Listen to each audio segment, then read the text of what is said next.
Prva mera, napuštanje svih institucija lažne države Kosovo. Druga mera, automatsko poništavanje Briselskog sporazuma koji druga strana ne poštuje i koji je kršenje Ustava Republike Srbije. Treća mera, proglašenje okupacije na delu naše državne teritorije. Pod 4, prekid daljih razgovora na temu Kosova i Metohije u Evropskoj uniji i povratak teme Kosova i Metohije tamo gde je jedino mesto, a to je Savet bezbednosti Ujedinjenih nacija, Ujedinjene nacije uopšte. 5.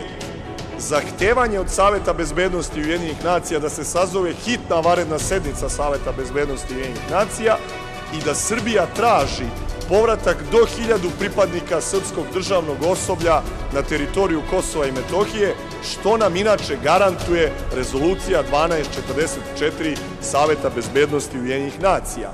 I 6. mera, poziv Ruskoj Federaciji da se uputi ruska vojna misija u Srbiju, koja bi praktično bila garant bezbednosti i stabilnosti u jednom ovako složenom i teškom bezbednostnom trenutku koji trenutno nastaje i koji nas ko zna šta čeka u budućnosti, ne računajući naravno taj najgori scenario da je sve ovo režirana predstava koja će za nekoliko nedelja da završi potpisivanjem sporazuma sa Prištinom, takozvanim razgraničenjem i priznanjem nezavisnosti Kosova od strane vlasti Aleksandra Vučića.